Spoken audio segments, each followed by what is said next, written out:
Culture Club, l'émission artistique d'UGOP Radio.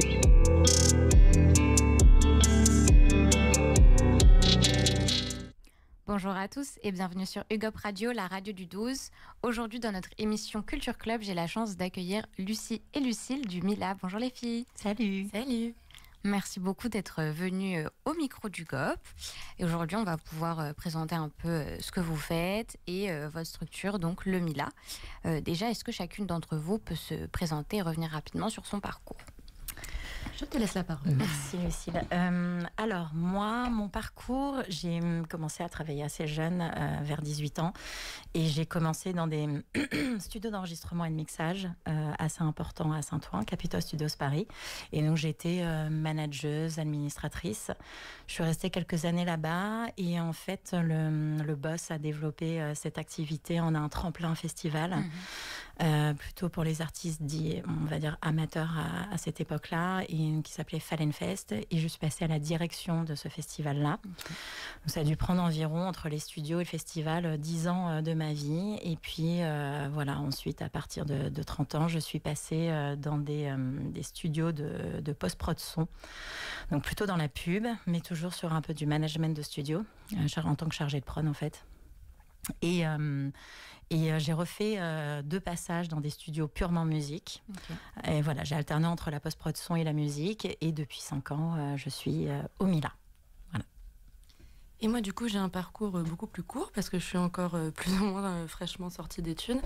J'ai fait 4 ans de communication à l'EFAP et je me suis spécialisée dans le management culturel en MBA en 5e année à l'ICAR. Et ensuite, j'ai commencé dans la musique en stage avec un manager d'artistes. Et ensuite, j'ai atterri au Mila et ça fait 2 ans maintenant que j'y suis. Bientôt. Bah, trop cool, comme ça vous avez toutes les deux des parcours différents et vous avez toutes les deux quelque chose à apporter au Mila. Est-ce que vous pouvez nous présenter un petit peu est-ce que vous pouvez nous présenter l'activité du Mila ? Oui, alors principalement, à l'origine, l'activité du Mila, c'était purement et exclusivement des offres d'hébergement.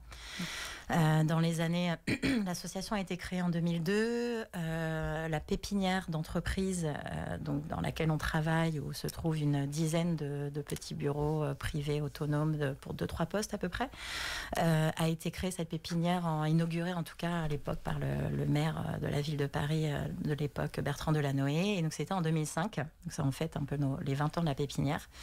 Et donc on était sur ces offres d'hébergement. On est dans un parc social Paris Habitat. Et voilà, l'idée c'était de donner accès à des bureaux à tarifs modérés, à loyer modéré pour les structures musicales en développement. Il y avait cette pépinière, mais parallèlement un gros projet qu'on appelle maintenant la rue de la musique, où donc en fait pas mal de commerces en pied d'immeuble n'étaient plus en activité. En fait, les boutiques étaient un peu abandonnées, on va dire, sur ce parc social. Et donc le rôle du Mila, de son conseil d'administration, était, on avait une convention avec Paris Habitat, était qu'on soit aussi comité d'attribution. Et donc, on a sélectionné des labels indépendants pour s'y installer. Donc, en gros, principalement, c'était des offres d'hébergement. Et puis ensuite, il y a 6-7 ans, on a une subvention supplémentaire du ministère de la Culture qui nous a permis de lancer un programme d'accompagnement au développement des structures, des entreprises musicales. Et notre 3e axe, finalement, et naturellement, c'est la mise en réseau de tous ces acteurs de la filière musicale. Voilà. Pour l'instant, je pense qu'on développera dans un 2e temps les services. Quel est le rôle de chacune d'entre vous au sein du Mila ? Parce que je suppose que vous avez des missions différentes. Oui, alors moi, donc je suis arrivée il y a 5 ans en tant que coordinatrice animatrice. Pendant 20 ans, il n'y a toujours eu qu'une seule, je vais le dire au féminin parce que majoritairement ça a été des femmes, qu'une seule coordinatrice. Et donc, au moins, c'est vraiment un poste où on touche à tout et on ne s'ennuie pas, car il faut gérer autant donc, tout l'administratif, la comptabilité. Bon, bien sûr, on a un comptable, mais la trésorerie, tous ces aspects, voilà, financement aussi, subvention, et puis finalement de l'intendance conciergerie aussi sur la pépinière qui fait quand même près de 300 mètres carrés. Et on fédère aussi les autres structures musicales installées donc, sur la rue de la Musique. Il y a une quinzaine de boutiques. Donc, on a un temps qui est pris parfois pour porter la voix du collectif. Quand il y a certaines choses peut-être à défendre aussi, parfois auprès de Paris Habitat, des problèmes dans le bâtiment, dans le local. Et puis, comme il y a des organisations de divers formats et rencontres professionnelles, il y a tout un aspect logistique, communication et animation en fait du réseau et des adhérents et suivi de leurs besoins. Et donc au début, voilà, l'unique salarié s'occupait vraiment de tout ça. Donc autant apprendre à gérer WordPress pour s'occuper du site, même si pareil, on a un webmaster. C'est ça. Et, ou alors apprendre à faire des newsletters sur Mailchimp et compagnie. Donc il faut vraiment être un peu sur tous les fronts. Et enfin, et c'est là que j'ai passé la parole à Lucille. Et enfin, depuis 2 ans, à la base, Lucille, tu le diras, nous a rejoint d'abord en service civique. Et on lui a donné certaines missions qu'elle expliquera. Et elle a pu en prendre en charge de son côté. Donc, comme Lucie a dit, donc, je suis arrivée il y a quasiment 2 ans en service civique en tant qu'assistante de coordination et chargée de communication. Entre-temps, j'ai été embauchée en CDI en septembre dernier. Mes missions n'ont pas réellement changé depuis ce temps-ci. Mais du coup, en effet, j'assiste Lucie sur toute l'organisation des nombreux événements et rencontres qu'on organise et je me charge de toute la com, que ce soit la com interne, com externe. C'est aussi faire le lien avec les adhérents, être un peu un point de contact, si on peut dire ça comme ça. Accueil du public, effectivement. Puis de l'aide aussi sur l'intendance conciergerie c'est ça. De l'espace, quoi. Ouais. Vous êtes très polyvalente, quoi. C'est des couteaux suisses. Voilà. Pas trop de choix. Mais quoi de mieux, on ne s'ennuie pas. Mais c'est sûr que quand il faut changer une ampoule ou régler un problème de radiateur ou acheter du papier toilette, on est là aussi, quoi. Généralement, je demande à Lucie de le faire. Normalement, c'est censé peut-être un peu se passer de l'autre sens, mais bon, non, on essaye d'être en équité là-dessus. Puis c'est bien parce que ça vous permet aussi de... Là, vous êtes venu en équipe, comme ça, comme vous avez des missions à la fois similaires, mais aussi que vous répartissez le travail. Ça permet aussi de bien balayer ce que vous faites, vous faites au Mila. Puis on est une petite équipe soudée, donc... Ouais, ça c'est trop bien, ça fait toujours plaisir. Complice, solaire et rock'n'roll, c'est important. Et ça, c'est essentiel. Tout à l'heure, Lucie t'a parlé de labels, mais qui sont les autres entrepreneurs de la musique que vous accompagnez au Mila? Alors surtout, on a parlé de label en premier parce que Mila, c'est l'acronyme de marché indépendant des labels. Okay. C'est comme ça que ça a commencé. Et là, actuellement, notre gros des adhérents, on va dire que c'est les managers artistes, les éditeurs, même si souvent c'est une des casquettes qu'ils ont parce que c'est rare qu'on ait un éditeur dont c'est sa seule activité. Et du coup, les labels, ça n'a pas bougé. Mais on représente en dehors de ça un large panel de structures et de métiers extrêmement variés dans la musique. Ça passe du producteur phono et producteur audiovisuel à l'organisateur de festivals, en passant par des postes qui sont peut-être un peu plus administratifs avec l'aide à la recherche de subventions. On a des attachés de presse, on a eu quelques médias, ils se font un peu plus rares maintenant, mais ça existe aussi. Là, on voit un peu une recrudescence de podcasteurs. Ok. Et on a un bon panel de métiers différents. On représente un peu tout le monde, ça c'est cool. Non, c'est bien, c'est intéressant, ça vous permet de faire plein de choses différentes aussi. Et donc, quels sont les avantages pour tous ces professionnels qui adhèrent au Mila à justement adhérer et se faire accompagner? Eh bien, les avantages, c'est au-delà, du coup, on l'a compris, de ces offres d'hébergement et de pouvoir bénéficier d'un loyer modéré dans notre pépinière sur une durée en général maximum de 3 ans. On privilégie le turnover. Ou des boutiques, c'est plus rare parce que chacun a son bail 369 et s'y attache. Mais ça arrive. Au-delà de ça, justement, cette subvention que j'évoquais tout à l'heure du ministère de la Culture qui vient compléter celle de la ville de Paris, qui soutient notre fonctionnement général. On est quand même autonome à 65-70% sur nos propres ressources. Mais justement, cette subvention du ministère de la Culture, elle a été mise en place pour les dispositifs comme le nôtre. On en est lauréat depuis au moins 6 ans.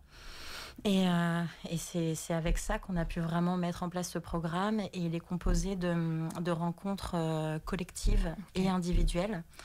Et on a en fait des formats différents.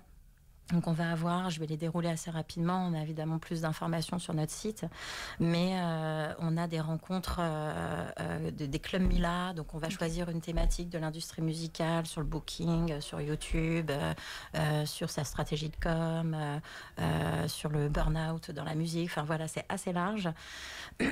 Et donc on a ces clubs Mila, on fait intervenir un spécialiste pendant 1h30, une fois par mois. Les adhérents sont invités à s'y présenter. On a des rencontres entre managers d'artistes. On a des rencontres jury quiz qu'on a mis en place dernièrement tous les trimestres, 2 heures avec un avocat spécialisé en droit de la propriété intellectuelle. Bien, on a aussi des ateliers de co-développement, donc c'est plus des petits groupes qui se servent de l'intelligence collective et gérés par un coach pour régler certains points RH, de management, etc., ou même de financement de leur activité. Et donc ça, c'est tous les formats collectifs. J'en ai pas oublié, un format collectif. On a des after-work pro aussi. On a les rencontres managers qui comptent aussi. Ça, je l'ai dit. Ok, d'accord. My bad. On en a beaucoup, ça nous arrive souvent d'en oublier quelques-uns. Les after-work pro, on invite ou on répond à l'invitation, au souhait de certaines entreprises ou réseaux de se présenter auprès de nos adhérents et on pense que ça peut être pertinent pour eux. Donc il y a tous ces services avantages pour les adhérents. En individuel, on a par exemple, on a trois services différents, des diagnostics de structuration qui sont proposés. Voilà, c'est une consultation de 2 heures avec un des 3 spécialistes qu'on propose, qui a des axes, des approches différentes. On a des audits de communication, pareil, 2 heures, une fois par an. Et on a des consultations d'experts qu'on reproduit, qu'on renouvelle tous les 2 mois. Un coup avec un avocat spécialisé en droit de la propriété intellectuelle, un coup un jury spécialisé en droit du spectacle et un comptable spécialisé musique. Donc ils ont de base tous ces services en accès. Et on a aussi une grande salle de réunion au sous-sol de notre pépinière qui est mise à disposition pour leur rendez-vous professionnel. Et enfin, on essaye aussi de favoriser la mutualisation d'outils en général. Je vais donner un exemple. Un adhérent nous avait informé une fois qu'il souhaitait s'abonner à Chartmetric, qui est une plateforme qui permet de suivre les audiences du streaming, etc. Et ça coûtait en formule premium $1 400. Ah oui, quand même. Voilà, quand même. Donc, on a tout simplement fait un sondage auprès des adhérents qui seraient intéressés pour bénéficier de cette plateforme. On en a eu une dizaine. Le Mila a payé la facture globale, là, pour le coup, refacturé à chacun. Mais ça a permis de mettre en place ce système-là où chacun peut en bénéficier pour 100 € par an, finalement. Donc, c'est un exemple de mutualisation d'outils. Il y en a plein d'autres. On met en place des partenariats aussi, mais je crois qu'on l'évoquera peut-être tout à l'heure. Donc voilà tous les services et avantages. Et puis on est connecté avec d'autres réseaux musicaux. Donc on organise aussi des rencontres professionnelles parfois ensemble. Voilà. Oui, ça fait vraiment beaucoup de propositions qui permettent... alors je connais pas vraiment cette industrie de la musique, mais je suppose qu'en plus... Ce sont des personnes qui peut-être sont dans l'aspect créatif et tout et qui ne connaissent pas ces aspects juridiques. Là, l'exemple de la mutualisation et tout ça peut être hyper intéressant. Donc c'est bien d'avoir quelqu'un qui nous accompagne là-dedans, dont c'est la spécialisation et tout. Et en plus, être réunis tous ensemble, ça permet aussi de ne pas être complètement perdus. C'est ce qu'on veut favoriser, la création aussi de synergie entre les adhérents et le partage de leurs expériences, de leurs ressources, de la pratique de leur métier, en fait. Complètement, ouais. Bah, surtout s'ils ne font pas tous les mêmes choses en plus, là, comme ça, ils s'apportent mutuellement tous quelque chose avec, en plus, l'aide du Mila et des professionnels du Mila. Oui, tout à fait. Quels sont les problèmes les plus fréquents auxquels les structures que vous accompagnez, elles font face dans leur quotidien ?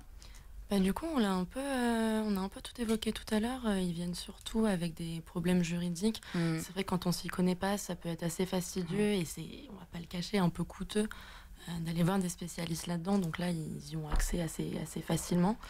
Ils viennent aussi pour des problèmes contractuels ou des recherches de collaborateurs, tout simplement. Comme Lucie disait, nous, on essaie de vraiment faire se rencontrer les gens, créer des synergies. Et c'est vrai qu'on a aussi cet aspect de sortir de l'isolement. C'est vrai que vu qu'on est avec une majorité d'auto-entrepreneurs qui travaillent généralement seuls, qui n'ont même pas forcément de locaux, c'est vrai que ça peut leur permettre de sortir un peu de chez eux, rencontrer des gens et évoluer au sein d'un écosystème assez sympa, on va dire. Oui, c'est bizarre, ça a un côté aussi plus vivant, parce que comme tu dis, quand on est en Inde, on est un peu parfois tout seul et tout, et exactement. Là, ça crée du contact, et puis c'est important, aussi bien, je pense, professionnellement que socialement, quoi, ça fait du bien. Totalement. J'ai vu justement que vous travaillez avec plusieurs partenaires. Qu'est-ce que ça vous apporte au Mila ? Oui, alors on a plusieurs partenaires. Bon, ça dépend ce qu'on entend par partenaire. Il y a nos partenaires institutionnels, voilà, comme il faut quand même les nommer, comme les renommer même, comme la ville de Paris, le ministère de la Culture et le CNM. Voilà, qui apportent un soutien financier, qui nous permettent de pérenniser notre action et de la développer. On a des partenaires comme le réseau MAP des musiques actuelles de Paris. Donc voilà, on reste en contact et on se partage, on s'invite mutuellement, on invite mutuellement nos adhérents respectifs. On fait aussi des remises de double adhésion si une structure souhaite adhérer au MAP et au Mila. On pense que c'est des services entre le MAP et le Mila qui se complètent bien. Et donc, du coup, ça peut être intéressant aussi de leur offrir une remise là-dessus. On a des partenariats, après nous, qu'on met en place. Sinon, dans l'intérêt des adhérents, c'est-à-dire, par exemple, là, on lance un partenariat avec Greenshore, qui ont des studios d'enregistrement, mixage et mastering. Donc, il y aura une remise pour les adhérents. Okay. On a fait un partenariat avec le Hasard Ludique pour avoir une mise à disposition de leur salle de 3 fois l'année pour des rencontres professionnelles. On en a déjà organisé une avec l'UMAN, l'Union des managers d'artistes, la nouvelle union qui s'est créée. Donc il y a des choses comme ça et on leur propose en retour une sélection d'artistes gérés par nos adhérents en cas de besoin pour qu'elle ait des premières parties, etc. Ou là, prochainement aussi, ce sera avec la salle 360 dans le 18e. Okay. Pareil, des remises sur le studio et puis un accès peut-être au rooftop aussi pour organiser des rencontres professionnelles, etc.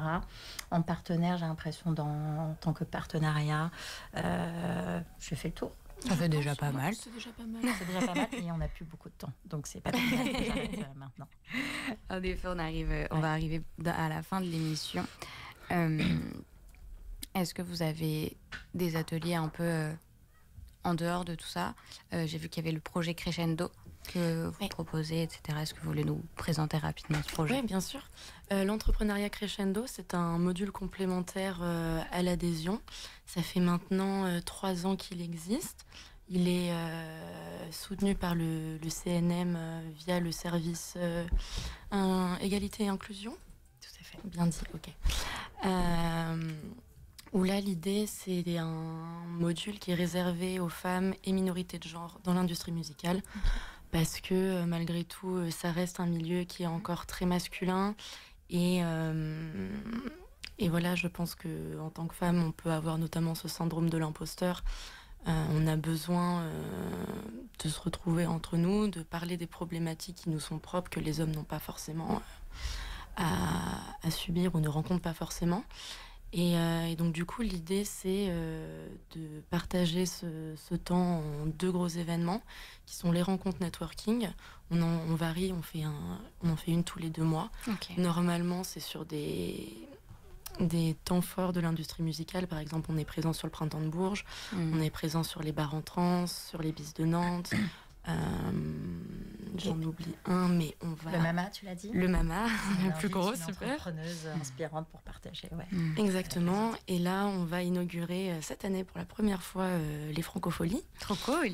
Et là, l'idée, donc, c'est de faire intervenir une invitée, femme dans la musique, un peu chevronnée, inspirante, qui va surtout venir pour partager son parcours et donner des conseils aux entrepreneuses présentes. Et ensuite, on a les ateliers. Donc là, ça dure 3 heures et on fait venir une intervenante sur une thématique précise. Ça peut varier de sujets un peu... comment dire, la recherche et la rédaction de subventions, comment gérer son spectacle, la production de son spectacle et sa billetterie. Voilà. Vraiment des espèces de simulations. Et sur des thématiques un peu plus propres aux femmes, du style justement comment passer au-dessus du syndrome de l'imposteur, comment trouver sa posture en tant que chef d'entreprise, réussir à faire entendre sa voix. Et donc du coup tout ça est co-organisé avec une copilote depuis 2 ans. Là on va changer à partir de septembre prochain.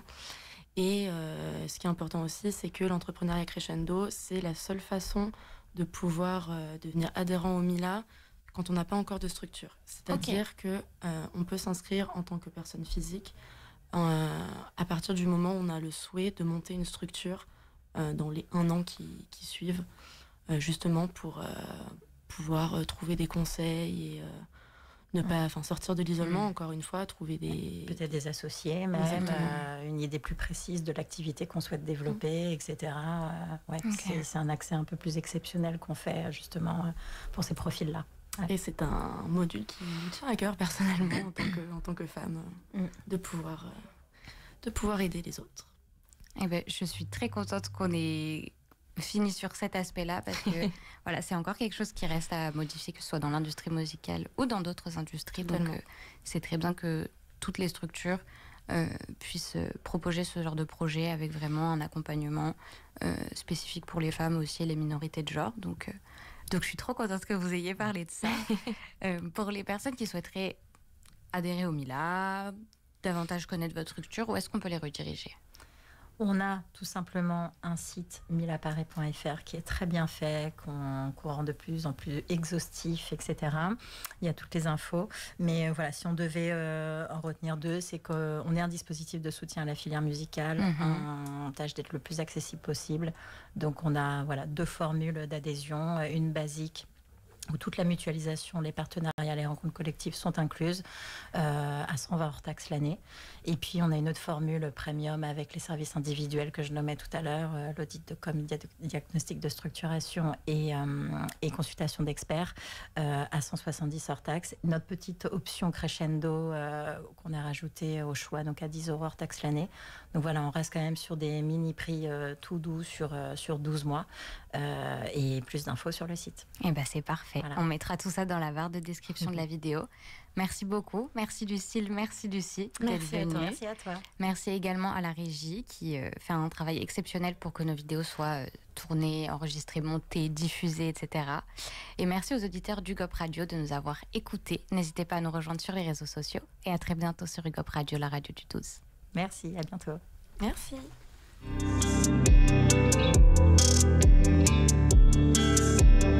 Culture Club, l'émission artistique d'UGOP Radio.